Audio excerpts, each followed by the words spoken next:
تو این ویدیو میخوام راجع به ویژوال هایرارکی صحبت بکنم یا همون سلسله مراتب تصویری. سلسله مراتب تصویری یا ویژوال هایرارکی کمکمون میکنه که توجه مخاطب رو به جزئیات مهمتر جلب کنیم. حالا اینو توسط رنگ‌ها، سایز و اندازه ها میتونیم که رعایت بکنیم توی درون. بریم که با هم دیگه چند تا نمونهش رو ببینیم.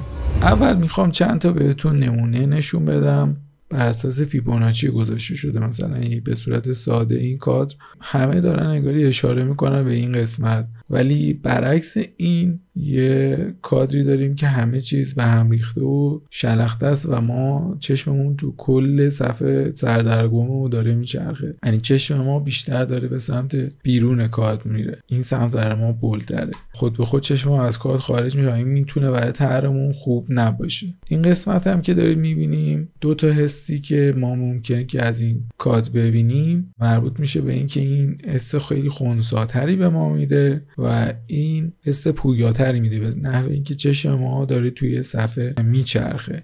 اینجا هم که تو همین طرح هم همینطور چشم ما بیشتر چرخش داره.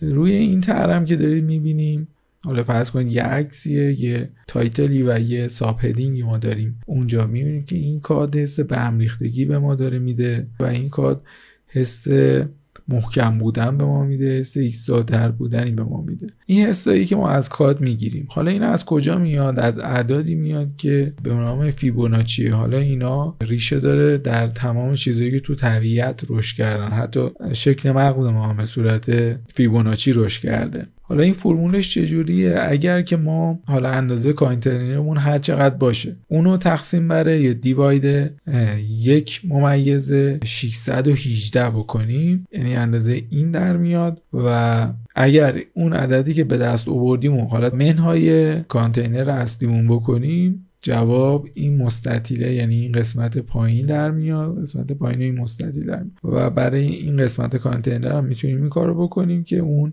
نقطه طلایی پیدا بکنیم.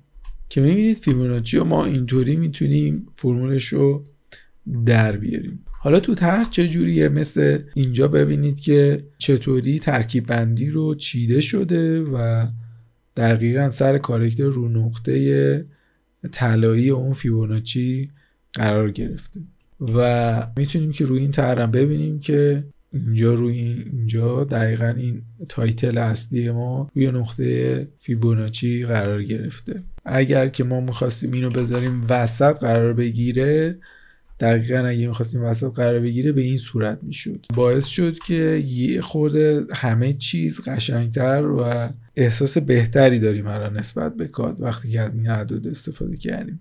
و توی موبایل هم همینطور می‌بینید که این روی برای مهمترین تایتل صفحه قرار گرفته و اهمیت موضوع هم که می‌بینید که اینجا گذاشتیم به این شکل از این ترکیب بندی‌های فیبوناچی استفاده کردیم توی این قسمت. حالا اینجا من میخوام یه نکته دیگه هم راجع به الاینمنت ها بگم.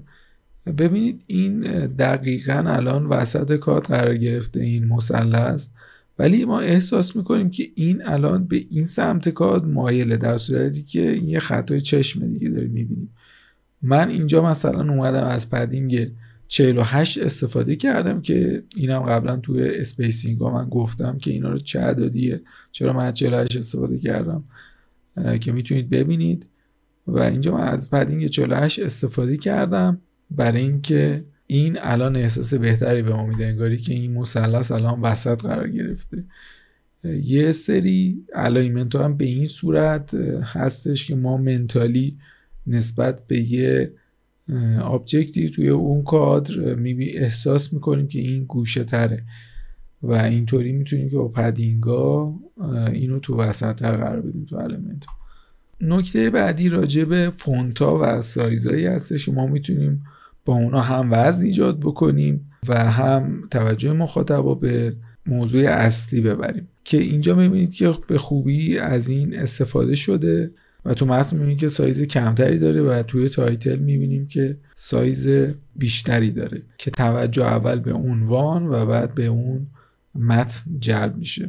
و بعدش در مورد رنگا که رنگم اینجا باعث میشه که احساس بکنیم که ما این باتن یه اکشنی احتیاج داره روش انجام بشه، با رنگا میتونیم وزن ایجاد بکنیم.